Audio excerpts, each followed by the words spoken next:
से बोलिए माँ दुर्गा की जय। आज सभी भक्तों पर माता रानी की कृपा सदा सर्वदा बनी रहे। भक्तों, आज शारदीय नवरात्रि के तीसरा दिन है और आज मैं आप सभी को सुनाने जा रही हूँ माँ चंद्रघंटा की संपूर्ण व्रत कथा।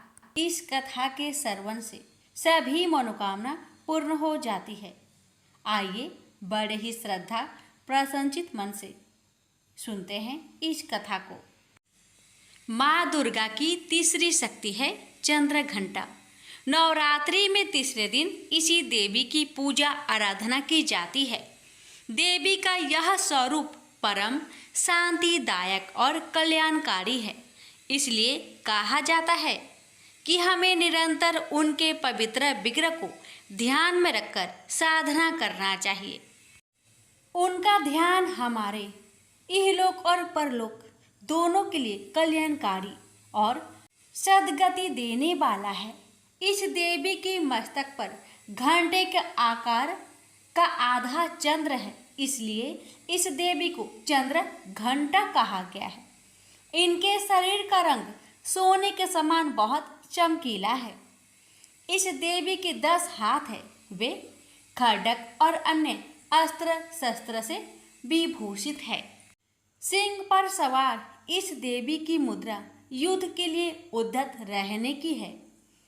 इसके घंटे भी भयानक ध्वनि से अत्याचारी दानव दैत्य और राक्षस कांपते रहते हैं। नवरात्रि में तीसरे दिन इसी देवी की पूजा का महत्व है। इस देवी की कृपा से साधक को अलौकिक वस्तुओं के दर्शन होते हैं, दिव्य सुगंधियों का अनुभव होता है और कई तरह की ध्वनियाँ सुनाई देने लगती है। इन क्षणों में साधक को बहुत सावधान रहना चाहिए। इस देवी की आराधना से साधक में वीरता और निर्भयता के साथ ही सौम्यता और विनम्रता का विकास होता है। इसलिए हमें चाहिए मन और कर्म के साथ ही काया को विहित विधि विधान के अनुसार परिशुद्ध पवित्र करके चंद्र घंटा के शरणागत होकर उनकी उपासना आराधना करना चाहिए। इससे सारे कष्टों से मुक्त होकर सहज ही परम पद के अधिकारी बन सकते हैं। यह देवी कल्याणकारी है। प्रेम से बोलिए चंद्रघंटा माता की जय। हे भक्तों, अभी आपने सुना माँ चंद्रघंटा की व्रत कथा। अब आइए श्रवण करते हैं माँ दुर्गा की महापुण्य फल देने वाली कथा। हे माता, आपकी इन दिव्य कथाओं को श्रद्धा पूर्वक जो भी भक्त पूरा सुने, उस भक्त की सभी मनोकामना को पूर्ण करे। कथा इस प्रकार है। प्राचीन काल में कौशल राज्य में वेददत्त नामक एक ब्राह्मण रहता था। विवाह के कई वर्ष बीत जाने पर भी जब कोई संतान नहीं हुई तो पति पत्नी चिंतित हो उठे। एक दिन ब्राह्मणी ने अपने पति से कहा, हे स्वामी, आपकी गिनती देश के विद्वानों में की जाती है। आपने अनेक यज्ञ किए हैं और कराए हैं। क्या आप संतान पाने के लिए पुत्रेष्टि यज्ञ नहीं कर सकते? अपनी पत्नी की बात सुनकर ब्राह्मण बोला, कर क्यों नहीं सकता प्रिय, पर मैंने अपने ज्ञान का उपयोग हमेशा दूसरों के हित के लिए किया है। ब्राह्मणी बोली, लेकिन अगर आप अपने ज्ञान का उपयोग अपने हित के लिए करें तो क्या कोई पाप होगा? ब्राह्मण ने उत्तर दिया, नहीं नहीं, ऐसी बात नहीं है। अब तक मैं भाग्य के भरोसे बैठा रहा, पर अब मैं पुत्रेष्टि यज्ञ करूंगा और मुझे विश्वास है कि तुम्हें पुत्र की प्राप्ति अवश्य होगी। देवदत्त ने अपनी पत्नी को दिलासा दी और अगले दिन उसने ऋषि मुनियों को बुलाया और तमसा नदी के तट पर पुत्रेष्टि यज्ञ आरंभ कर दिया। यज्ञ करने वाले ऋषियों में गोभिल ऋषि भी थे। वह जब भी मंत्र पढ़ते थे उनका स्वर भंग हो जाता था। यह देखकर देवदत्त ने कहा, मुनिराज, आप मंत्रों का उच्चारण ठीक ढंग से नहीं कर रहे थे। मंत्रों का उच्चारण हमेशा शुद्ध करना चाहिए। देवदत्त की बात सुन ऋषि गोविल गुस्से में भड़क कर बोले, अरे मूर्ख ब्राह्मण, तू मुझे मूर्ख समझता है? मैं तुझे अभिश्राप देता हूं कि तेरे घर में जो पुत्र होगा वह मूर्ख ही पैदा होगा। देवदत्त बोला, क्षमा कीजिए भगवान, क्षमा कीजिए, अपना श्राप वापस ले लीजिए। मेरा पुत्र मूर्ख हो, इससे बड़े दुख की बात मेरे लिए और क्या हो सकती है। देवदत्त, जिस प्रकार धनुष से छोरा बाण को वापस नहीं लौटाया जा सकता, उसी प्रकार श्राप को भी वापस नहीं लिया जा सकता। लेकिन मैं अपने श्राप में इतना संशोधन किए देता हूँ कि समय आने पर तुम्हारा मूर्ख पुत्र प्रकांड पंडित बन जाएगा। यह कहकर गोभिल ऋषि चले गए। कुछ समय के बाद देवदत्त की पत्नी ने एक पुत्र को जन्म दिया। देवदत्त और उसकी पत्नी की प्रसन्नता की कोई सीमा नहीं रही। देवदत्त ने उसका नाम उत्तथ्य रखा। जब वह बड़ा हुआ तो उसे पढ़ने के लिए गुरुकुल में भेज दिया गया, लेकिन गोभिल ऋषि के श्राप से वह एक अक्षर भी नहीं सीख पाया। सारे देश में प्रसिद्ध हो गया कि देवदत्त का बेटा उत्तथ्य मूर्ख है और उसके बारे में आश्चर्य प्रकट करते। कितने आश्चर्य की बात है।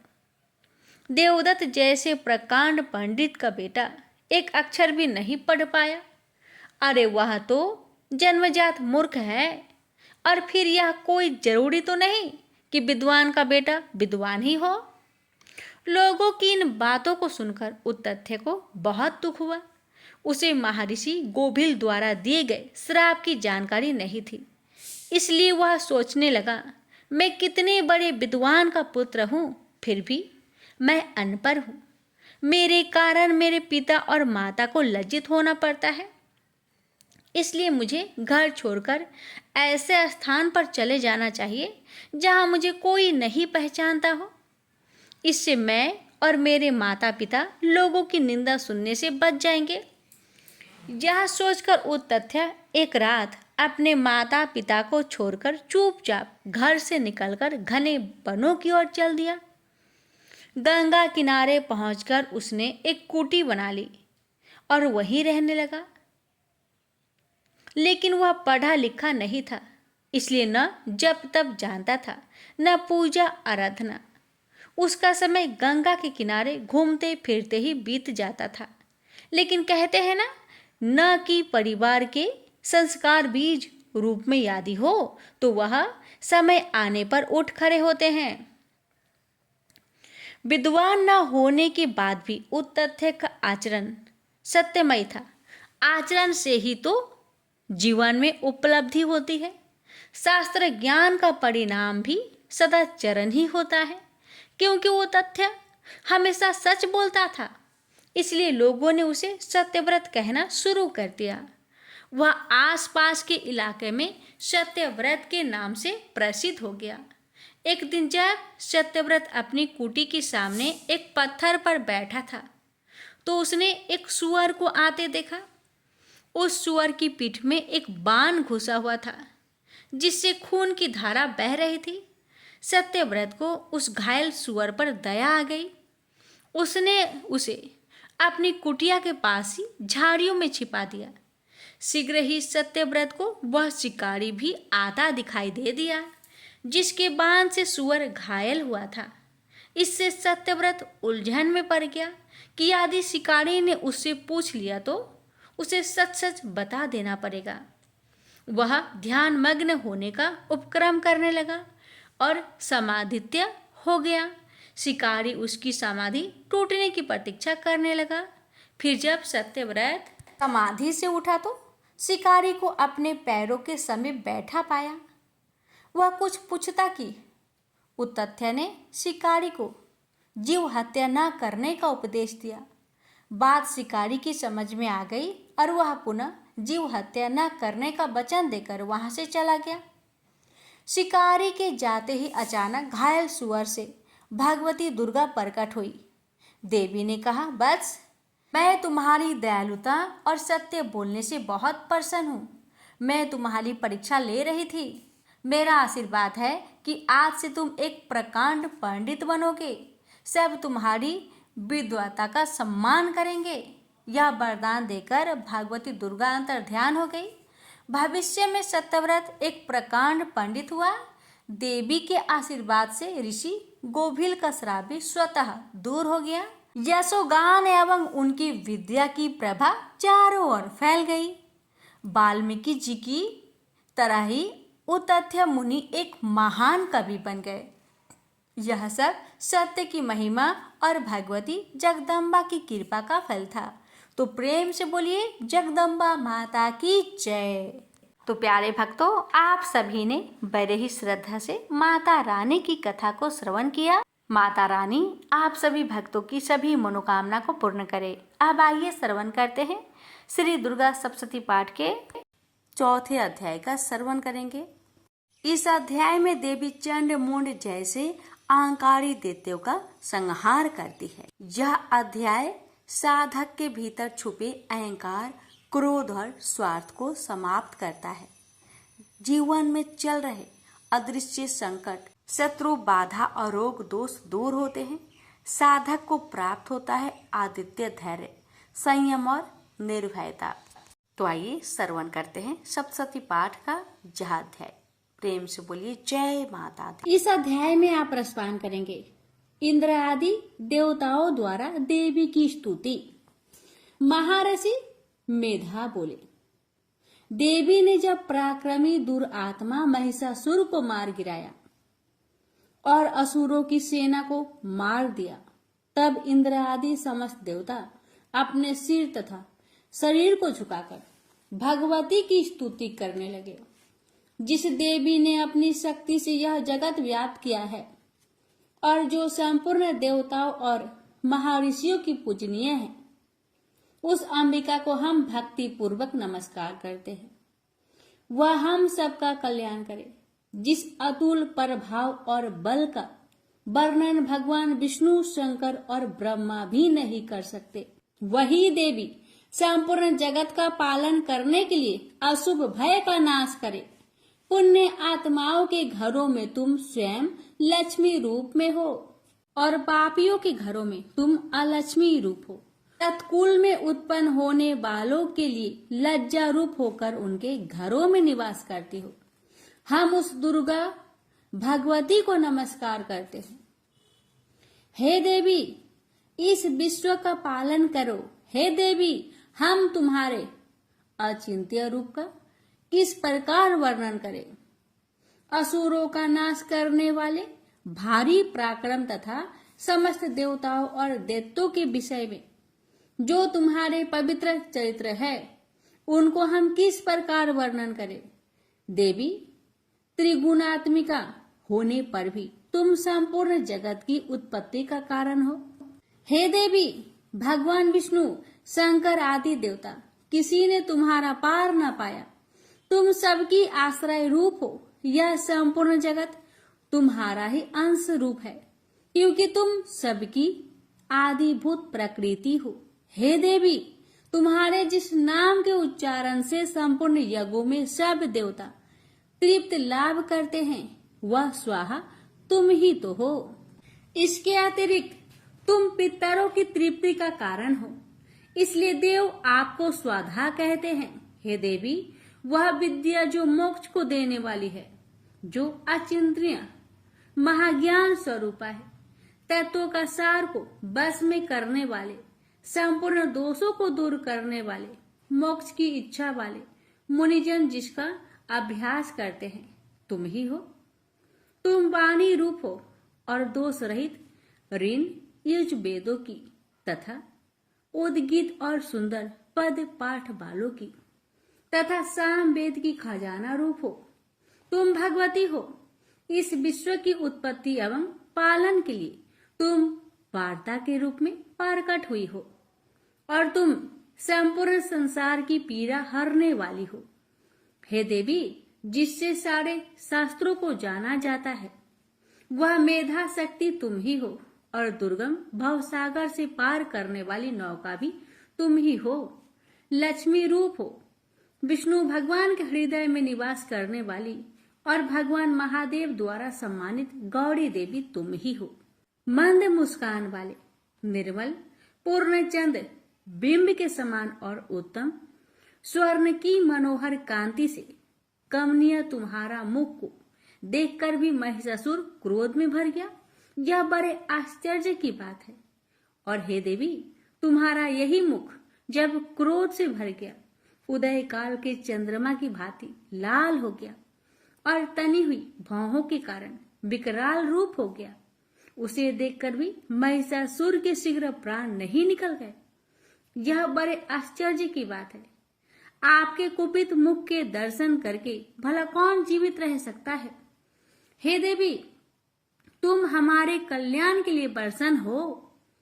आपके प्रसन्न होने से इस जगत का अभ्युदय होगा, और जब आप क्रोध हो जाती है तो कितने ही कुलों का सर्वनाश हो जाता है।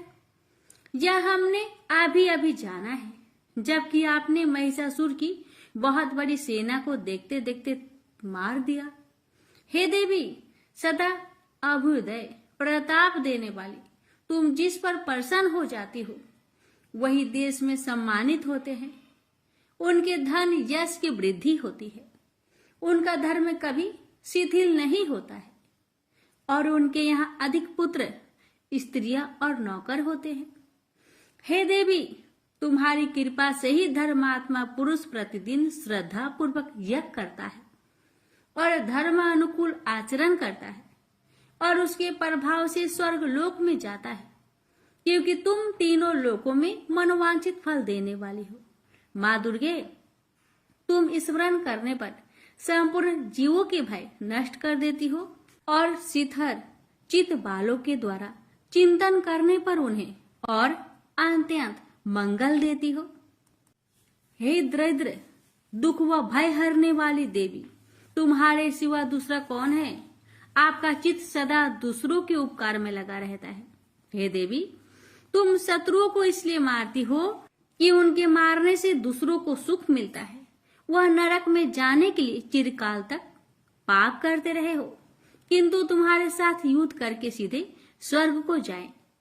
इसलिए ही तुम उनका वध करती हो। हे देवी, क्या तुम दृष्टिपात मात्र से समस्त असुरों को भस्म नहीं कर सकती? तो सही कर सकती हो। तुम्हारा शत्रुओं को शस्त्र के द्वारा मारना इसलिए है कि शत्रु के द्वारा मरकर स्वर्ग लोक में जावे। इस तरह से हे देवी, उन शत्रुओं के प्रति भी तुम्हारा विचार उत्तम है। हे देवी, तुम्हारे उग्र खड्ग की चमक से और त्रिशूल के अग्र भाग की कांति के समूह से असुरों की आंखें नहीं फूटी। उसका कारण ये था कि वे किरणों से शोभमान तुम्हारे चंद्रमा के समान आनंद प्रदान करने वाले सुंदर मुख को देख रहे थे। हे देवी, तुम्हारा शील बुरे वृत्तांत को दूर करने वाला है, और सबसे अधिक तुम्हारा रूप है जो न तो कभी चिंतन में आ सकता है और ना ही जिसकी दूसरों से तुलना हो सकती है। तुम्हारा बल व पराक्रम उनका विनाश कर चुके थे। इस तरह आपने शत्रुओं पर भी दया प्रकट की है। हे देवी, तुम्हारे बल की किसके साथ बराबरी की जा सकती है, तथा शत्रुओं को भय देने वाला इतना सुंदर रूप भी और किसका है। हृदय में कृपा और युद्ध में निष्ठुरता, ये दोनों बातें तीनों लोकों में केवल तुम ही में दिखने में आया है। युद्ध भूमि में शत्रुओं को मारकर अपने उन्हें स्वर्ग लोक पहुंचाया है। इस तरह तीनों लोकों की तुमने रक्षा की है, तथा उन उन्मत्त असुरों से जो हमें भय था उसको भी तुमने दूर किया है। तुमको हमारा नमस्कार है। हे देवी, तुम शूल तथा खड्ग से हमारी रक्षा करो, तथा घंटे की ध्वनि और धनुष की टंकार से हमारी रक्षा करो। चंडिके, आप अपने शूल को घुमाकर पूर्व, पश्चिम, दक्षिण तथा उत्तर दिशा में हमारी रक्षा करो। तीनों लोकों में जो तुम्हारे सौम्य रूप है तथा घोर रूप है, उनसे हमारी रक्षा करो, तथा इस पृथ्वी की रक्षा करो। अंबिके, आपके कर पल्लवों में जो खड्ग, शूल और गदा आदि शोभा पा रहे हैं, उन सब से हमारी रक्षा करो। महर्षि बोले कि इस प्रकार जब सब देवताओं ने जगत माता भगवती की स्तुति की और नंद वन के पुष्पों तथा गंध अनुलोपनों द्वारा उनका पूजन किया और फिर सबने मिलकर जब सुगंधित व दिव्य धूपों द्वारा उनको सुगंध निवेदन की, तब देवी ने प्रसन्न होकर कहा, देवताओं, तुम सब मुझसे मनोवांछित वर मांगो। देवता बोले, भगवती, तुमने हमारा सब कुछ कार्य कर दिया, अब हमारे लिए कुछ मांगना बाकी नहीं रहा, क्योंकि तुमने हमारे शत्रु महिषासुर को मार डाला है। हे मातेश्वरी, तुम इस पर भी यदि हमें कोई वर देना चाहती हो तो बस इतना वर दो कि जब जब हम आपका स्मरण करें तब तब आप हमारी विपत्तियों को हरण करने के लिए हमें दर्शन दिया करें। अंबिके, जो कोई तुम्हारी स्तुति करे, तुम उनके वित्त, समृद्धि और वैभव देने के साथ ही उनकी धन और स्त्री आदि संपत्ति बढ़ाए और सदा हम पर प्रसन्न रहे। महर्षि बोले, हे राजन, देवताओं ने जब जगत के लिए तथा अपने लिए इस प्रकार प्रश्न किया तो बस तथास्तु कहकर देवी अंतर्ध्यान हो गई। हे भूप, जिस प्रकार तीनों लोगों का हित चाहने वाली वह भगवती देवताओं के शरीर से उत्पन्न हुई थी, वह सारा वृत्तांत मैंने तुमसे कह दिया है। और इसके पश्चात दुष्ट असुरों तथा शुभ निशुभ का वध करने और सब लोगों की रक्षा करने के लिए जिस प्रकार गौरी देवी के शरीर से उत्पन्न हुई थी, वह सारा वृत्तांत मैं यथावत वर्णन करता हूँ। प्रेम से बोलिए जय माता दी। तो भक्तों, श्री दुर्गा सप्तशती पाठ के चौथे अध्याय का यहीं पर समापन होता है। तो आइए हम पढ़ते हैं श्री दुर्गा कवच की ओर। पौराणिक मान्यता है कि मंत्रों में बहुत शक्ति होती है। अगर इस मंत्रों को सही से पढ़ा जाए तो प्रतिकूल कंपन को अधिक सकारात्मक और आकर्षक कंपन में बदलने की क्षमता होती है। अगर आप अपने चारों ओर फैली नकारात्मकता से परेशान हैं और आपको कोई रास्ता नहीं दिखाई पड़ रहा, तो आपको दुर्गा कवच का पाठ करना चाहिए। ऐसा कहा जाता है कि वह व्यक्ति जो ईमानदारी से भक्ति और सही उच्चारण के साथ नियमित रूप से दुर्गा कवच को पढ़ता या सुनता है, वह सभी बुराइयों से संरक्षित रहता है। 18 प्रमुख पुराणों में से एक मार्कंडेय पुराण के अंदर दुर्गा कवच, देवी कवच के श्लोकों का उल्लेख है। दुर्गा कवच दुर्गा सप्तशती का एक आदित्य स्रोत है। दुर्गा कवच को भगवान ब्रह्मा ने ऋषि मार्कंडेय को सुनाया और इसमें 47 श्लोक शामिल है। इसके बाद 9 श्लोकों में फल श्रुति लिखित है।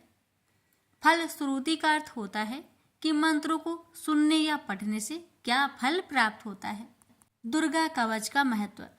दुर्गा कवच में भगवान ब्रह्मा जी ने देवी पार्वती माँ की 9 अलग अलग देवीय रूपों के बारे में बताया है।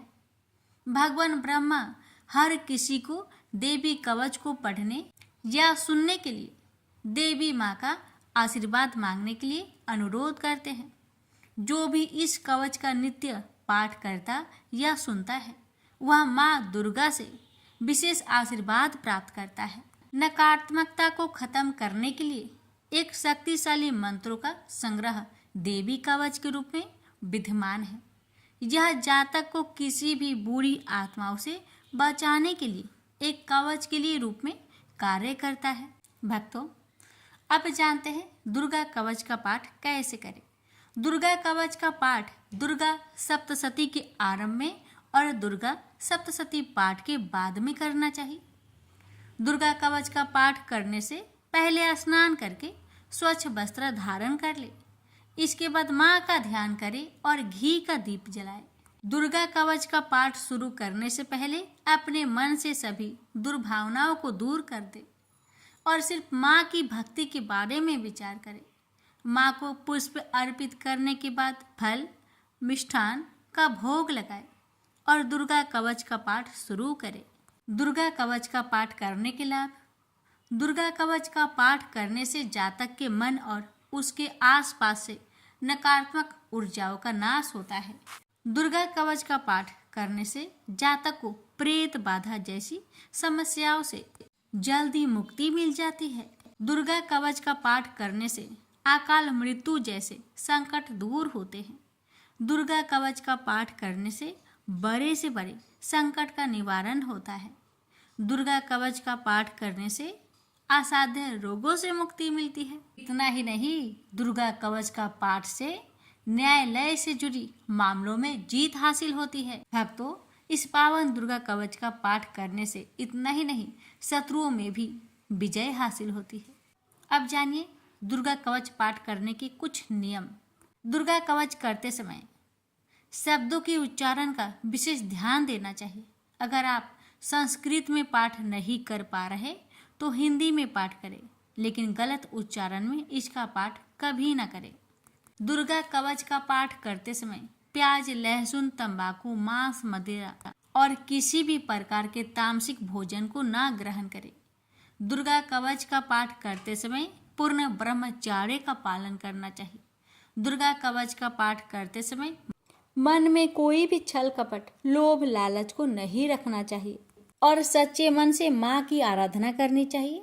दुर्गा कवच का पाठ करते समय स्वच्छ और सुगंधित वातावरण होना चाहिए।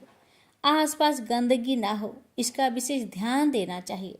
आइए रसपान करते हैं श्री दुर्गा कवच पाठ। प्रारंभ है।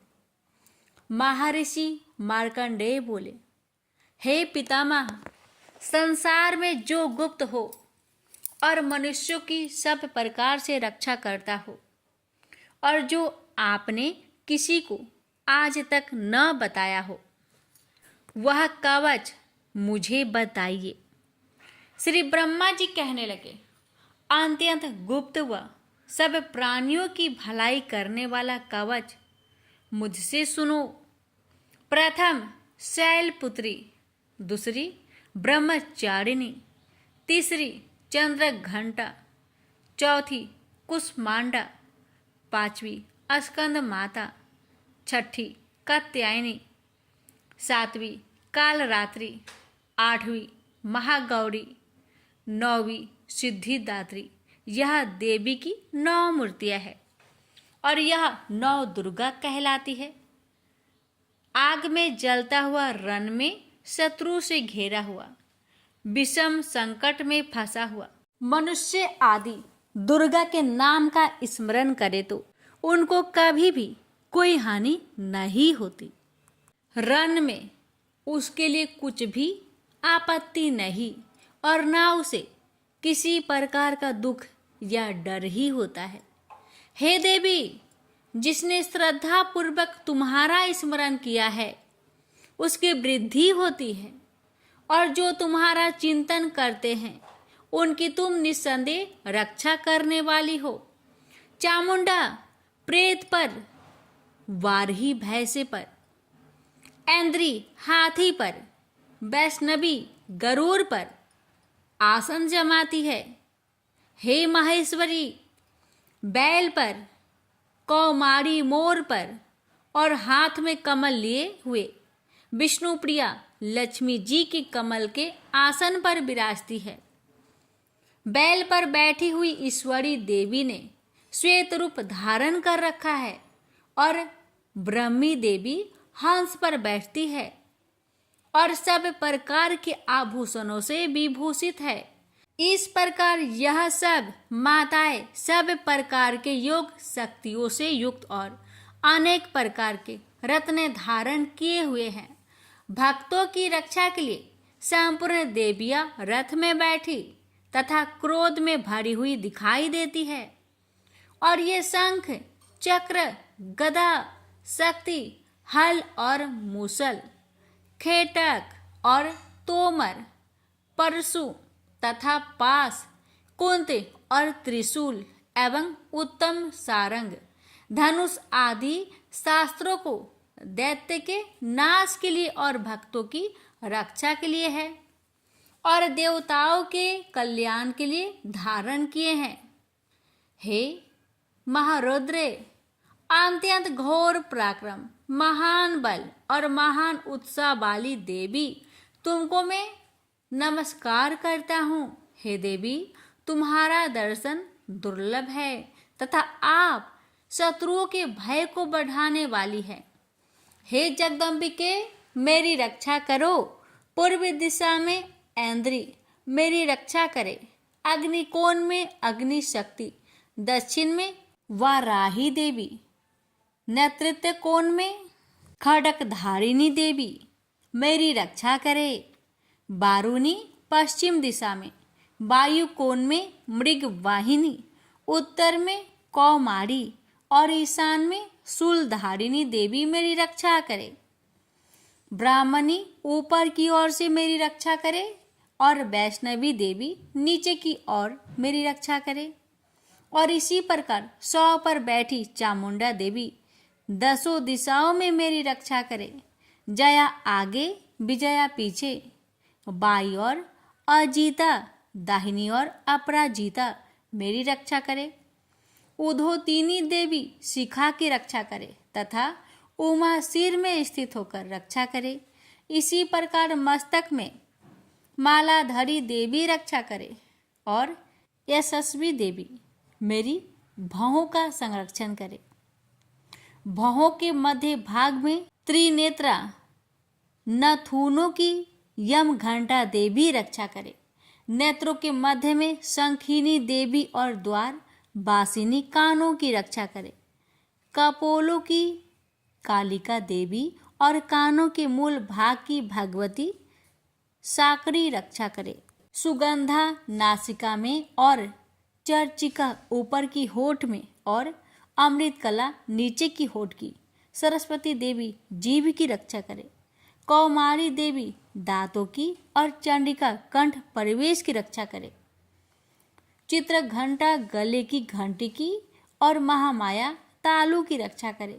कामाक्षी ठोड़ी की, सर्वमंगला बाने की रक्षा करे। भद्रकाली गर्दन की और धनुर्धरी पीठ के मेरुदंड की रक्षा करे। कंठ के बाहरी भाग की नीलग्रीवा और कंठ की नली की नलकुबरी रक्षा करे। दोनों कानों की खाडिंगिनी और वज्रधारिणी मेरी दोनों बाहों की रक्षा करे। दंडिनी दोनों हाथों की और अंबिका देवी समस्त उंगलियों की रक्षा करे। सुलेश्वरी देवी संपूर्ण नखों की, कुलेश्वरी देवी पेट की रक्षा करे। महादेवी दोनों स्तनों की, शोक विनाशिनी मन की रक्षा करे। ललिता देवी हृदय की, शूलधारिणी उदर की रक्षा करे। कामिनी नाभि की, गुहोश्वरी गुहा स्थान की, पूतना और कामिका लिंग की और महिषावाहिनी गुदा की रक्षा करे। भगवती खटी भाग में और विंध्यावासिनी घुटनों की रक्षा करे। संपूर्ण इच्छाओं को पूर्ण करने वाली महाबला देवी दोनों पिंडलियों की रक्षा करे। नरसिंही दोनों टकुनों की और तेजसी देवी दोनों पावों के पृष्ठ भाग की, श्रीधरी पावों की अंगुलियों की तथा बासनी पैर की तलुओं की।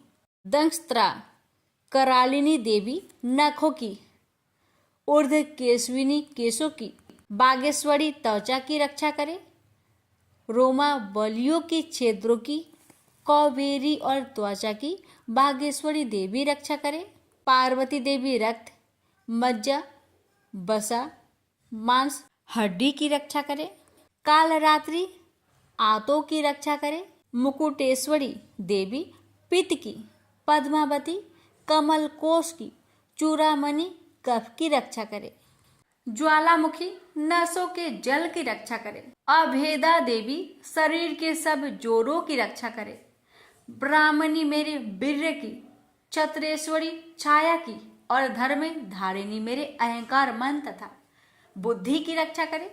प्राण अपान समान उदान और व्यान की वज्रहस्ता देवी रक्षा करे। कल्याण शोभना मेरे प्राण की रक्षा करे। रस, रूप, गंध, शब्द और स्पर्श इन विषयों का अनुभव करते समय योगिनी देवी मेरी रक्षा करे तथा मेरे सत्वगुण, रजोगुण, तमोगुण की रक्षा नारायणी देवी करे। आयु की रक्षा 12 ही देवी करे। वैष्णवी धर्म की तथा चक्रिनी देवी मेरी यश, कृति, लक्ष्मी, धन, विद्या की रक्षा करे। इंद्राणी मेरे शरीर की रक्षा करे। और हे चंडिके, आप मेरे पशुओं की रक्षा करें। महालक्ष्मी मेरे पुत्रों की रक्षा करे। और भैरवी मेरी पत्नी की रक्षा करे। मेरे पथ की सुपथा तथा मार्ग की क्षमा करी देवी रक्षा करे। राजा के दरबार में महालक्ष्मी तथा सब और व्याप्त रहने वाली विजया देवी चारों ओर से मेरी रक्षा करे। जो स्थान रक्षा से रहित हो और कवच में रच गया हो, उसका पापों का नाश करने वाली जयंती देवी रक्षा करे। अपना शुभ चाहने वाले मनुष्य को बिना कवच के एक पग भी कहीं न जाना चाहिए, क्योंकि कवच रखने वाला मनुष्य जहाँ भी जाता है वहाँ उसे अवश्य धन लाभ होता है तथा विजय प्राप्त करता है। अभीष्ट वस्तु की इच्छा करता है, वह उसको इस कवच के प्रभाव से अवश्य मिलती है और वह इसी संसार में महा ऐश्वर्य को प्राप्त होता है।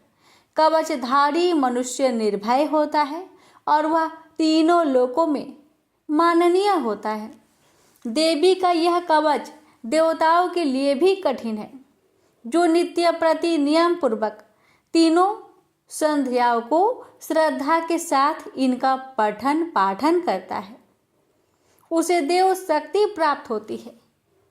वह तीनों लोकों को जीत सकता है तथा अकाल मृत्यु से रहित होकर 100 वर्ष तक जीवित रहता है। उसकी लुता, चर्म रोग, विस्फोट आदि समस्त व्याधियां समूल नष्ट हो जाती है।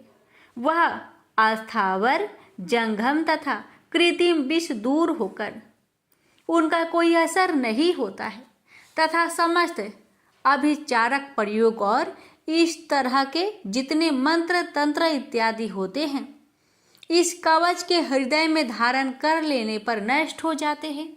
इसके अतिरिक्त पृथ्वी पर विचरने वाला भूचर, नभचर, जलचर प्राणी, उपदेश मात्र से सिद्ध होने वाले निम्न कोटि के देवता, जन्म के साथ प्रकट होने वाले देवता, कुल देवता, कंठमाल आदि डाकिनी शाकिनी, अंतरिक्ष में विचरने वाली अत्यंत बलवती भयानक डाकिनियां, गृह भूत, यक्ष, गंधर्व, राक्षस, ब्रह्म राक्षस, बैताल, कुष्मांड और भैरव आदि अनिष्ट कारक देवता भी उस मनुष्य को, जिसने कि अपने हृदय में यह कवच धारण किया हुआ, देखते ही भाग जाते हैं।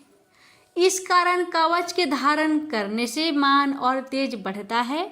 जो मनुष्य इस कवच का पाठ करके उसके पश्चात सप्तशती चंडी का पाठ करता है, उसका यश जगत में विख्यात होता है। और जब तक वन पर्वत और कना आदि इस भूमंडल पर स्थित है, तब तक यह पुत्र पौत्र आदि संतान परंपरा बनी रहती है। फिर देहांत होने पर ऐसा मनुष्य परम पद को प्राप्त होता है, जो देवताओं के लिए भी कठिन है, और अंत में सुंदर रूप को धारण करके भगवान शंकर के साथ आनंद करता हुआ परम मोक्ष को प्राप्त होता है। प्रेम से बोलिए जय माता दी। माता, इस दुर्गा कवच पाठ करने में हमसे अगर कोई गलती हुई हो उसे क्षमा करे। जय माता, कथा कहने वाले पर, सुनने वाले पर अपनी कृपा बनाए रखे। जय माता दी। अब भक्तों रसपान करेंगे अर्थ अर्गला श्रोतम। मार्कंडेय जी कहते हैं, जयंती मंगला काली, भद्र काली, कपालिनी, दुर्गा, क्षमा शिवा, धात्री, स्वाहा और स्वधा, इन नामों से प्रसिद्ध देवी, तुम्हें मैं नमस्कार करता हूँ। हे देवी, तुम्हारी जय हो। प्राणियों के संपूर्ण दुख हरने वाली तथा सब में व्याप्त रहने वाली देवी, तुम्हारी जय हो। काल रात्रि तुम्हें नमस्कार है। मधु और केटभ दैत्य का वध करने वाली, ब्रह्मा को वरदान देने वाली देवी, तुम्हें नमस्कार है। तुम मुझे रूप दो, जय दो, यश दो और काम क्रोध आदि शत्रुओं का नाश करो। महिषासुर का नाश करने वाली तथा भक्तों को सुख देने वाली देवी तुम्हें नमस्कार है। तुम मुझे सुंदर स्वरूप दो, विजय दो और मेरे शत्रुओं को नष्ट करो। हे रक्त बीज का वध करने वाली, हे चंड मुंड को नाश करने वाली, तुम मुझे रूप दो, जय दो, यश दो और काम क्रोध आदि शत्रुओं का नाश करो। हे शुभ निशुभ और धूम्राक्ष राक्षस का मर्दन करने वाली देवी, मुझको स्वरूप दो, विजय दो और मेरे शत्रुओं का नाश करो।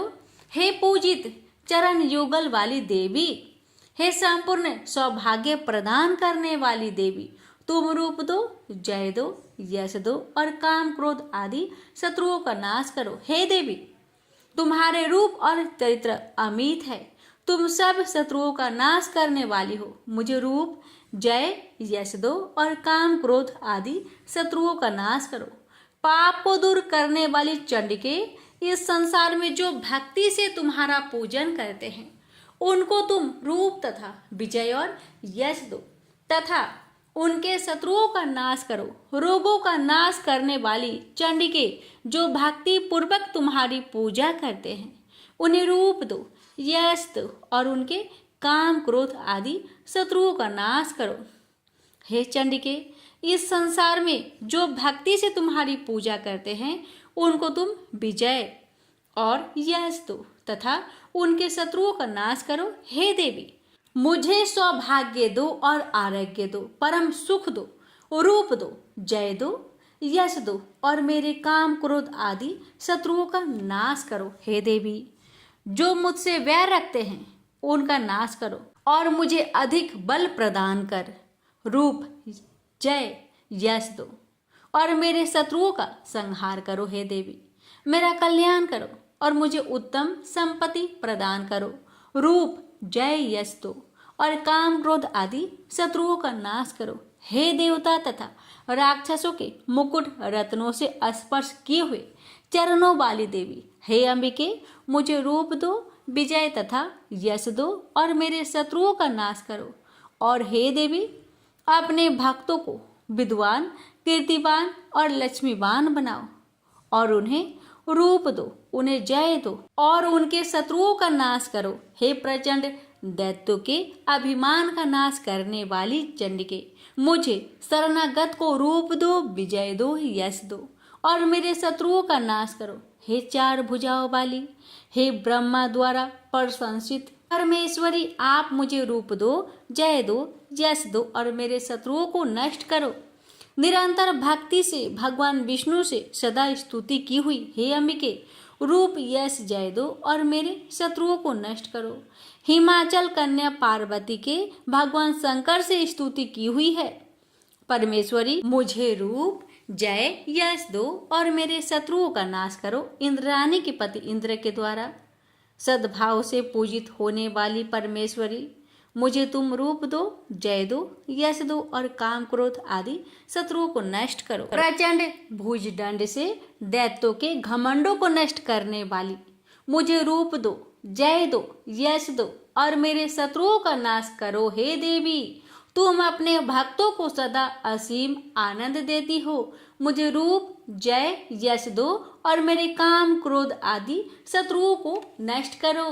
देवी, मेरी इच्छा अनुसार चलने वाली सुंदर स्त्री मुझे प्रदान करो कि संसार सागर से तरने वाली तथा उत्तम कुल में उत्पन्न हुई हो। जो मनुष्य पहले इस स्रोतम का पाठ करता है और फिर सप्तशती रूपी महास्रोत का पाठ करता है, वह सप्तशती की जप संख्या से मिलने वाले श्रेष्ठ फल को प्राप्त होता है और उसके साथ ही उसे प्रचुर धन भी प्राप्त होता है। प्रेम से बोलिए जय माता दी। भक्तों, रसपान करे अर्थ किलक स्रोतम। महर्षि मार्कंडेय बोले, निर्मल ज्ञान रूपी शरीर धारण करने वाली, देवत्रय रूप दिव्य तीन नेत्र वाली, जो कल्याण प्राप्ति के हेतु है तथा अपने मस्तक पर अध्र चंद्र धारण करने वाली है, उन भगवान शंकर को नमस्कार है। जो मनुष्य अभिकीलक मंत्रों को जानता है वही पुरुष कल्याण को प्राप्त करता है। जो अन्य मंत्रों को जाप कर केवल सप्तशती स्रोत से ही देवी की स्तुति करता है, उसको इससे ही देवी की सिद्धि हो जाती है। उन्हें अपने कार्य की सिद्धि के लिए दूसरे की साधना करने की आवश्यकता नहीं रहती। बिना जप के ही उनके उच्चाटन आदि सिद्ध हो जाते हैं। लोगों के मन में शंका थी कि केवल सप्तशती की उपासना से अथवा सप्तशती को छोड़कर अन्य मंत्रों की उपासना से भी समान रूप से सब कार्य सिद्ध हो जाते हैं। तब इनमें कौन सा श्रेष्ठ साधन है? लोगों की इस शंका को ध्यान में रखकर भगवान शंकर ने अपने पास आए हुए जिज्ञासुओं को समझाया कि यह सप्तशती नामक संपूर्ण स्रोत ही कल्याण कर देने वाला है। इसके पश्चात भगवान शंकर ने चंडिका के सप्तशती नामक स्रोत को गुप्त कर दिया। अतः मनुष्य इसको बड़े पुण्य से प्राप्त करता है। जो मनुष्य कृष्ण पक्ष की 14 अथवा अष्टमी को एकाग्रचित होकर देवी को अपना सर्वस्व समर्पित कर देता है और फिर उसे प्रसाद रूप से ग्रहण करता है, उस पर दुर्गा प्रसन्न होती है, अन्यथा नहीं होती। इस प्रकार सिद्ध के प्रतिबंधक रूप कील के द्वारा भगवान शंकर ने इस स्रोत को कीलित कर रखा है। जो पुरुष इस सप्तशती को निष्कीलन करके नित्य पाठ करता है वह सिद्ध हो जाता है, वही देवों का पार्षद होता है और वह गंधर्व होता है। सर्वत्र विचरते रहने पर भी उस मनुष्य को इस संसार में कहीं कोई डर नहीं होता। वह आप मृत्यु के बस में नहीं पड़ता और मरकर मोक्ष की प्राप्ति हो जाती है। किंतु इस कीलक की विधि को जानकर ही सप्तशती का पाठ करना चाहिए। जो ऐसा नहीं करता वह नष्ट हो जाता है। कीलन और निष्कीलन संबंधी जानकारी के पश्चात ही यह स्रोत निर्दोष होता है और विद्वान पुरुष इस स्रोत का ही पाठ आरंभ करते हैं। स्त्रियों में जो कुछ सौभाग्य आदि दिखाई देता है वह सब इस पाठ की ही कृपा है। इसलिए इस कल्याणकारी स्रोत का सदा पाठ करना चाहिए। इस स्रोत का शनैः पाठ करने से भी स्वलभ फल की प्राप्ति होती है और उच्च स्वर से ही इसका पाठ आरंभ करना चाहिए। जिस देव के प्रसाद से ऐश्वर्य, सौभाग्य, आरोग्य, संपत्ति, शत्रुनाश तथा परम मोक्ष की प्राप्ति होती है, उस देवी की स्तुति मनुष्य को अवश्य करनी चाहिए। हे माता, इस कवच पाठ को कहने में अगर हमसे कोई भूल चूक हुई हो तो मुझे क्षमा करें और इस पाठ को सुनने वाले भक्तों पर अपनी कृपा सदा बनाए रखे। भक्तों, आपने अभी बड़े ही श्रद्धा पूर्वक देवी कवच का पाठ का श्रवण किया। अब आइए श्रवण करते हैं नवरात्रि के 9 दिनों तक नित्य सुनी जाने वाली नवरात्रि की व्रत कथा, दुर्गा चालीसा पाठ और आरती। एक समय बृहस्पति जी ब्रह्मा जी से बोले, हे ब्राह्मण श्रेष्ठ, चैत्र व आश्विन मास के शुक्ल पक्ष में नवरात्र का व्रत और उत्सव क्यों किया जाता है? इस व्रत का क्या फल है? इसे किस प्रकार करना उचित है? पहले इस व्रत को किसने किया सो विस्तार से कहिए। बृहस्पति जी का ऐसा प्रश्न सुन ब्रह्मा जी ने कहा, हे बृहस्पति, प्राणियों के हित की इच्छा से तुमने बहुत अच्छा प्रश्न किया है। जो मनुष्य मनोरथ पूर्ण करने वाली दुर्गा, महादेव, सूर्य और नारायण का ध्यान करते हैं वे मनुष्य धन्य है। यह नवरात्र व्रत संपूर्ण कामनाओं को पूर्ण करने वाला है। इसके करने से पुत्र की कामना वाले को पुत्र, धन की लालसा वाले को धन, विद्या की चाहना वाले को विद्या और सुख की इच्छा वाले को सुख मिलता है। इस व्रत को करने से रोगी मनुष्य का रोग दूर हो जाता है, मनुष्य की संपूर्ण विपत्तियां दूर हो जाती है और घर में समृद्धि की वृद्धि होती है। बांध्या को पुत्र प्राप्त होता है, समस्त पापों से छुटकारा मिल जाता है और मन का मनोरथ सिद्ध हो जाता है। जो मनुष्य इस नवरात्र व्रत को नहीं करता वह अनेक दुखों को भोगता है और कष्ट व रोग से पीड़ित हो अंगहीनता को प्राप्त होता है, उसके संतान नहीं होती और वह धन धान्य से रहित हो भूख और प्यास से व्याकुल घूमता फिरता है तथा संज्ञाहीन हो जाता है। जो सधवा स्त्री इस व्रत को नहीं करती वह पति सुख से वंचित हो नाना दुखों को भोगती है। यदि व्रत करने वाला मनुष्य सारे दिन का उपवास ना कर सके तो एक समय भोजन करे और 10 दिन बांधवों सहित नवरात्र व्रत की कथा का श्रवण करे। हे बृहस्पति, जिसने पहले इस महाव्रत को किया है वह कथा मैं तुम्हें सुनाता हूँ, तुम सावधान होकर सुनो। इस प्रकार ब्रह्मा जी का वचन सुनकर बृहस्पति जी बोले, हे ब्राह्मण, मनुष्य का कल्याण करने वाले इस व्रत के इतिहास को मेरे लिए कहो, मैं सावधान होकर सुन रहा हूँ। आपकी शरण में आए हुए मुझ पर कृपा करो। ब्रह्मा जी बोले, प्राचीन काल में मनोहर नगर में पीठक नाम का एक अनाथ ब्राह्मण रहता था। वह भगवती दुर्गा का भक्त था।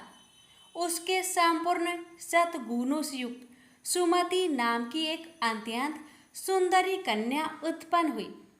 वह कन्या सुमति अपने पिता के घर बाल्यकाल में अपनी सहेलियों के साथ कीड़ा करती हुई इस प्रकार बढ़ने लगी जैसे शुक्ल पक्ष में चंद्रमा की कला बढ़ती है। उसका पिता प्रतिदिन जब दुर्गा की पूजा करके होम किया करता वह उस समय नियम से वहां उपस्थित रहती। एक दिन सुमति अपनी सखियों के साथ खेल में लग गई और भगवती की पूजा में उपस्थित नहीं हुई। उसके पिता को पुत्री की ऐसी असावधानी देखकर क्रोध आया और वह पुत्री से कहने लगा, अरे दुष्ट पुत्री, आज तूने भगवती का पूजन नहीं किया, इस कारण मैं किसी कुष्ठ रोगी या दरिद्र मनुष्य के साथ तेरा विवाह करूंगा। पिता का ऐसे वचन सुन सुमति को बड़ा दुख हुआ और पिता से कहने लगी, हे पिताजी, मैं आपकी कन्या हूँ तथा सब तरह आपके अधीन हूँ। जैसी आपकी इच्छा हो वैसा ही कीजिए। राजा से, कुष्ठी से, दरिद्र से अथवा जिसके साथ आप चाहो मेरा विवाह कर दो, पर होगा वही जो मेरे भाग्य में लिखा है। मेरा तो अटल विश्वास है, जैसा कर्म करता है उसको कर्मों के अनुसार वैसा ही फल प्राप्त होता है, क्योंकि कर्म करना मनुष्य के अधीन है पर फल देना ईश्वर के अधीन है। जैसे अग्नि में पड़ने से तृणादि उसको अधिक प्रदीप्त कर देते हैं, इस प्रकार कन्या के निर्भयता से कहे हुए वचन सुन उस ब्राह्मण ने क्रोधित हो अपनी कन्या का विवाह एक कुष्ठी के साथ कर दिया और अत्यंत क्रोधित हो पुत्री से कहने लगा, हे पुत्री, अपने कर्म का फल भोगो। देखो, भाग्य के भरोसे रहकर क्या करती हो। पिता के ऐसे कटु वचनों को सुन सुमति मन में विचार करने लगी, अहो, मेरा बड़ा दुर्भाग्य है जिससे मुझे ऐसा पति मिला।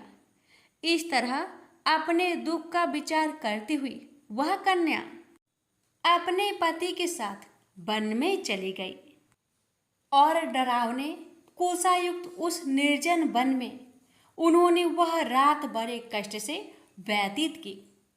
उस गरीब बालिका की ऐसी दशा देख देवी भागवती ने पूर्व पुण्य के प्रभाव से प्रकट हो सुमति से कहा, हे दीन ब्राह्मणी, मैं तुझसे प्रसन्न हूँ, तू जो चाहो सो वरदान मांग सकती हो।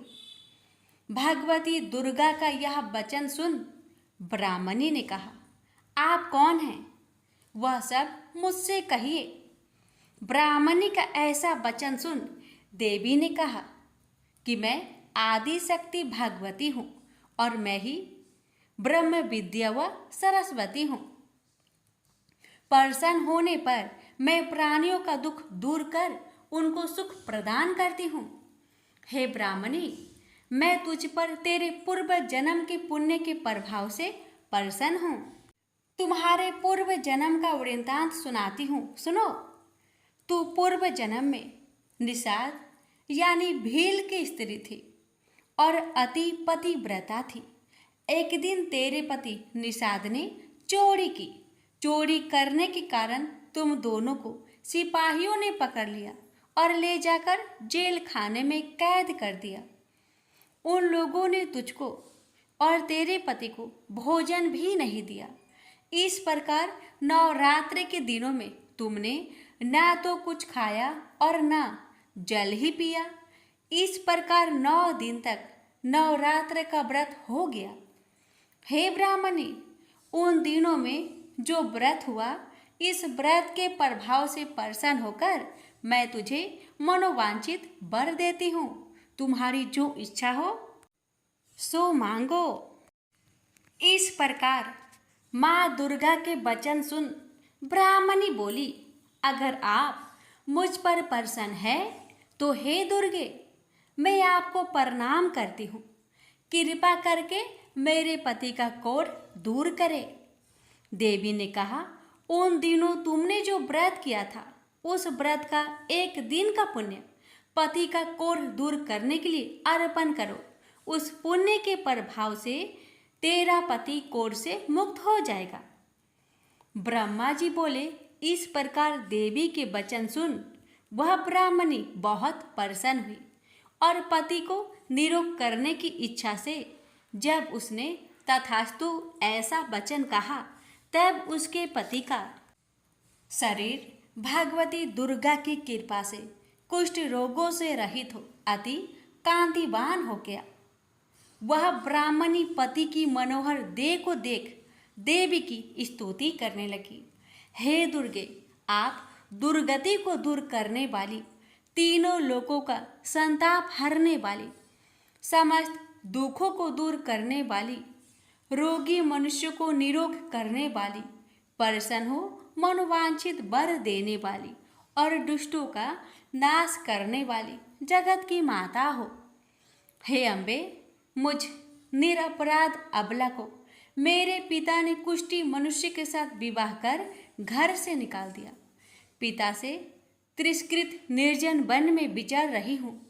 आपने मेरा इस विपदा से उद्धार किया है। हे देवी, आपको प्रणाम करती हूँ, मेरी रक्षा करे। ब्रह्मा जी बोले, हे बृहस्पति, उस ब्राह्मणी की ऐसी स्तुति सुन देवी बहुत प्रसन्न हुई और ब्राह्मणी से कहा, हे ब्राह्मणी, तेरे उदालय नामक अति बुद्धिमान, धनवान, कीर्तिवान और जितेंद्रिय पुत्र शीघ्र उत्पन्न होगा। ऐसा वर प्रदान कर देवी ने ब्राह्मणी से फिर कहा कि हे ब्राह्मणी, और जो कुछ तेरी इच्छा हो वह मांग ले। भगवती दुर्गा का ऐसे वचन सुन सुमति ने कहा कि हे भगवती दुर्गे, अगर आप मुझ पर प्रसन्न है तो कृपा कर मुझे नवरात्र व्रत की विधि और उसके फल का विस्तार से वर्णन कीजिए। इस प्रकार ब्राह्मणी के वचन सुन माँ दुर्गा ने कहा, हे ब्राह्मणी, मैं तुम्हें संपूर्ण पापों को दूर करने वाले नवरात्र व्रत की विधि बतलाती हूँ, जिसको सुनने से मोक्ष की प्राप्ति होती है। आश्विन मास के शुक्ल पक्ष की प्रतिपदा से लेकर 9 दिन तक विधि पूर्वक व्रत करे। यदि दिन भर का व्रत न कर सके तो एक समय भोजन करे। विद्वान ब्राह्मणों से पूछकर घट स्थापन करे और वाटिका बनाकर उसको प्रतिदिन जल से सींचे। महाकाली, महालक्ष्मी और महासरस्वती देवी की मूर्तियां स्थापित कर उनकी नित्य विधि सहित पूजा करे और पुष्पों से विधि पूर्वक अर्घ्य दे। बिजोरा के फल से अर्घ्य देने से रूप की प्राप्ति होती है। जाय फल से अर्घ्य देने से कृति, दाख से अर्घ्य देने से कार्य की सिद्धि होती है, आंवले से अर्घ्य देने से सुख की प्राप्ति और केले से अर्घ्य देने से आभूषणों की प्राप्ति होती है। इस प्रकार पुष्पों व फलों से अर्घ्य देकर व्रत समाप्त होने पर 9वें दिन यथाविधि हवन करें। खांड, घी, गेहूँ, शहद, जौ, तिल, बिल्व, नारियल, दाख और कदम्ब आदि से हवन करें। गेहूं से होम करने से लक्ष्मी की प्राप्ति होती है। खीर एवं चंपा के पुष्पों से धन और बेल पत्तों से तेज व सुख की प्राप्ति होती है। आंवले से कृति की और केले से पुत्र की, कमल से राज सम्मान की और दाखों से संपदा की प्राप्ति होती है। खांड, घी, नारियल, शहद, जौ और तिल तथा फलों से होम करने से मनोवांछित वस्तु की प्राप्ति होती है। व्रत करने वाला मनुष्य इस विधान से होम कर आचार्य को अत्यंत नम्रता के साथ प्रणाम करे और यज्ञ की सिद्धि के लिए उसे दक्षिणा दे। इस प्रकार बताई हुई विधि के अनुसार जो व्यक्ति व्रत करता है उसके सब मनोरथ सिद्ध होते हैं। इसमें तनिक भी संदेह नहीं है। इन 9 दिनों में जो कुछ दान आदि किया जाता है उसका करोड़ों गुना फल मिलता है। इस नवरात्र व्रत करने से अश्वमेध यज्ञ का फल मिलता है। हे ब्राह्मणी, इस संपूर्ण कामनाओं को पूर्ण करने वाले उत्तम व्रत को तीर्थ, मंदिर अथवा घर में विधि के अनुसार करें। ब्रह्मा जी बोले, हे बृहस्पति, इस प्रकार ब्राह्मणी को व्रत की विधि और फल बताकर देवी अंतर्ध्यान हो गई। जो मनुष्य या स्त्री इस व्रत को भक्ति पूर्वक करता है वह इस लोक में सुख प्राप्त कर अंत में दुर्लभ मोक्ष को प्राप्त होता है। हे बृहस्पति, यह इस दुर्लभ व्रत का महात्म्य है जो मैंने तुम्हें बतलाया। यह सुन बृहस्पति जी आनंद से प्रफुल्लित हो ब्रह्मा जी से कहने लगी कि हे ब्राह्मण, आपने मुझ पर अति कृपा की जो मुझे इस नवरात्र व्रत का महात्म्य सुनाया। ब्रह्मा जी बोले कि हे बृहस्पति, यह देवी भगवती सर्वशक्ति संपूर्ण लोकों का पालन करने वाली है। इस महादेवी के प्रभाव को कौन जान सकता है? बोलिए देवी भगवती की जय। व्रत की विधि। प्रातः नित्य कर्म से निवृत्त हो स्नान कर मंदिर में या घर पर ही नवरात्र में दुर्गा जी का ध्यान करके यह कथा करनी चाहिए। कन्याओं के लिए यह व्रत विशेष लाभदायक है। श्री जगदम्बा की कृपा से सब विघ्न दूर हो जाते हैं तथा सुख समृद्धि की प्राप्ति होती है। क्षमा प्रार्थना। हे परमेश्वरी, मेरे द्वारा रात दिन सहस्त्रों अपराध होते हैं। यह मेरा दास है, समझकर मेरे अपराधों को क्षमा करें। हे परमेश्वरी, मैं आहवन, विसर्जन और पूजन करना नहीं जानता, मुझे क्षमा कीजिए। हे सुरेश्वरी, मैंने जो मंत्रहीन, क्रियाहीन, भक्तयुक्त पूजन किया है वह स्वीकार करे। हे परमेश्वरी, अज्ञान से, भूल से अथवा बुद्धि भ्रांति से जो न्यूनता अथवा अधिकता हो गई है उसे क्षमा करिए तथा प्रसन्न होइए। प्रेम से बोलिए माँ जगदम्बा की जय। अब सुनिए दुर्गा चालीसा पाठ। नमो नमो दुर्गे सुखे करनी, नमो नमो दुर्गे दुख हरनी। निरंकार है ज्योति तुम्हारी, तिहु लोक फैले उजियारी। शशि ललाट मुख महाविशाला, नेत्र लाल प्रकृति विकराला।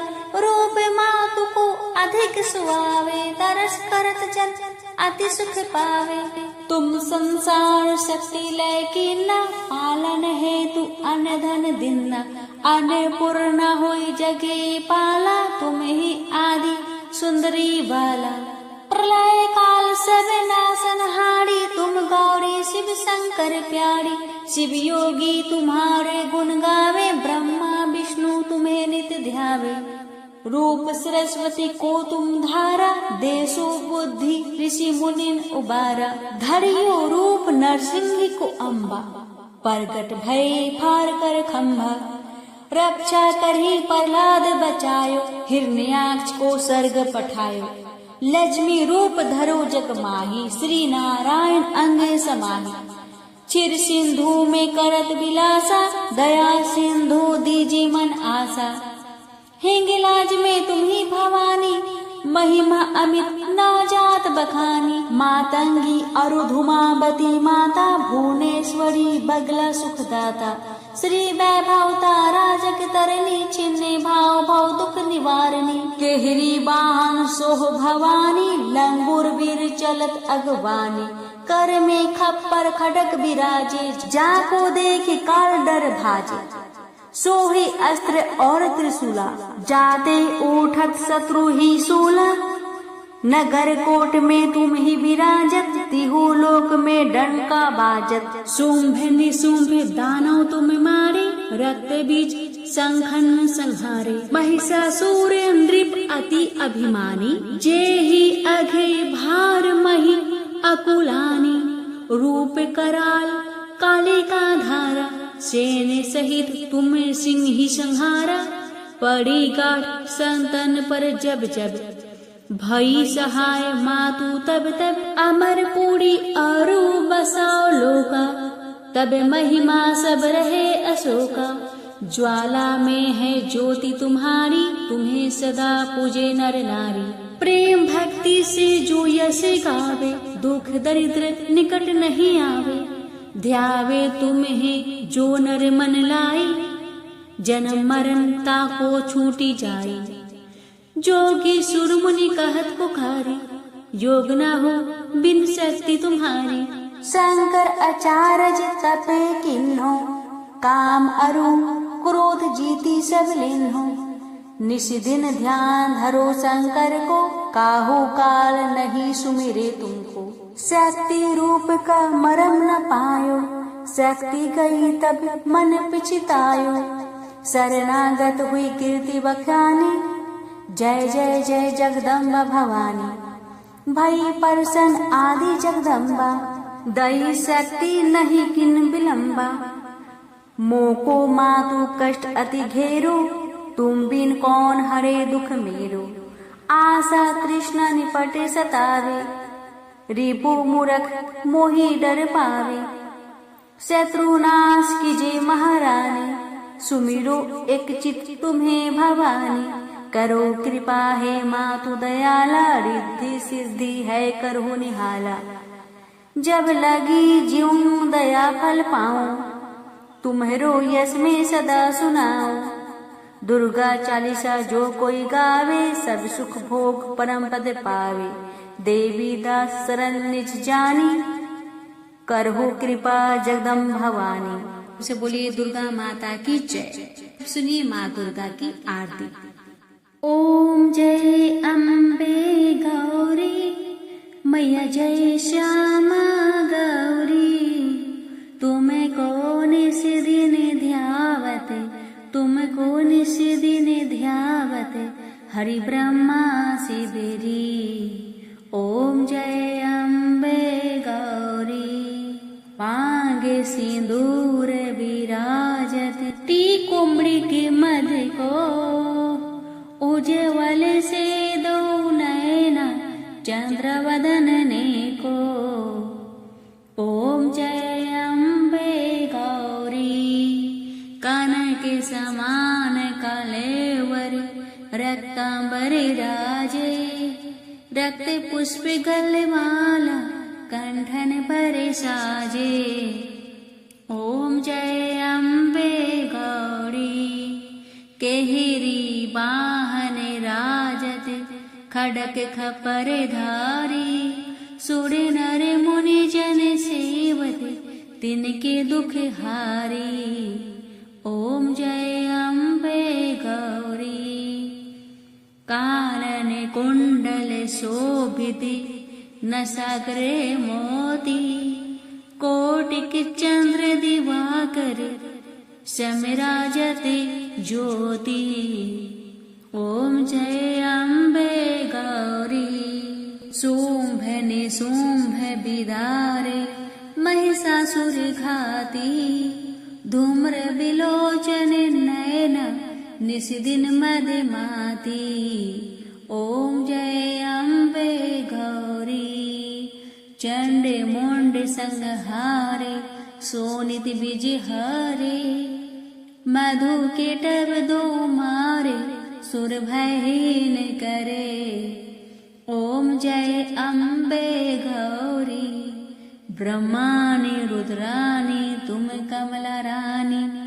आगम निगम बखानी तुम शिव पट रानी ओम जय अम्बे गौरी 64 योगिनी मंगल गावत नित्य करत भैरव बाजत ताल मृदंग अरु बाजत डमरू ओम जय अम्बे गौरी तुम ही जग की माता तुम ही हो भरता भगतन की दुख हरता सुख संपत्ति करता ओम जय अम्बे गौरी भुजा जार अति शोभित खडक खपर धारी मन वांछित फल पावत सेवत नर नारी ओम जय अम्बे गौरी कंचन थाल विराजत अगर कपूर बाती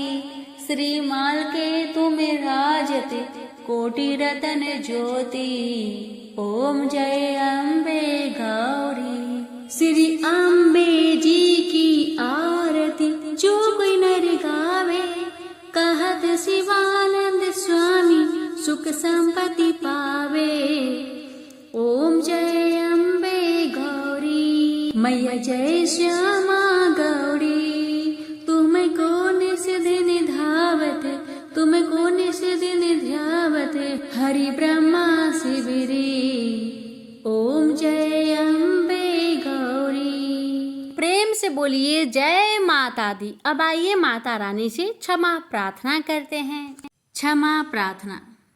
हमें देवी माता से इस प्रकार क्षमा याचना करनी चाहिए। हे परमेश्वरी, मेरे द्वारा रात दिन बहुत से अपराध होते रहते हैं। मुझे अपना दास समझकर मेरे उन अपराधों को आप कृपा पूर्वक क्षमा करिए। परमेश्वरी, मैं आह्वान करना नहीं जानती, विसर्जन करना नहीं जानती तथा पूजा करने का ढंग भी नहीं जानती। हे माँ, मुझे क्षमा करिए। देवी सुरेश्वरी, मैंने जो मंत्रहीन ना मंत्रों को मैं जानती हूँ, क्रियाहीन ना क्रियाओं को जानती हूँ और भक्तिहीन ना भक्ति के प्रकार जानती हूँ। पूजन क्या है वह सब आपकी कृपा से पूरे हो। सैकड़ों अपराध करने के बाद भी जो आपके शरण में आके जगदम्बा कहकर पुकारता है उसे वह गति प्राप्त होती है जो ब्रह्मादि देवताओं के लिए भी पाना आसान नहीं है। जगदम्बिके, मैं अपराधी हूँ किंतु आपकी शरण में आया हूँ। इस समय दया का पात्र हूँ, आप जैसा चाहे वैसा करे। हे देवी परमेश्वरी, अज्ञान बस भूल से या बुद्धि भ्रष्ट होने के कारण मैंने जो भी न्यूनता या अधिकता कर दी हो वह सब क्षमा करे और प्रसन्न होइए। सच्चिदानंद स्वरूपा परमेश्वरी, जगत माता कामेश्वरी, आप प्रेम पूर्वक मेरी यह पूजा स्वीकार करें और मुझ पर प्रसन्न रहे।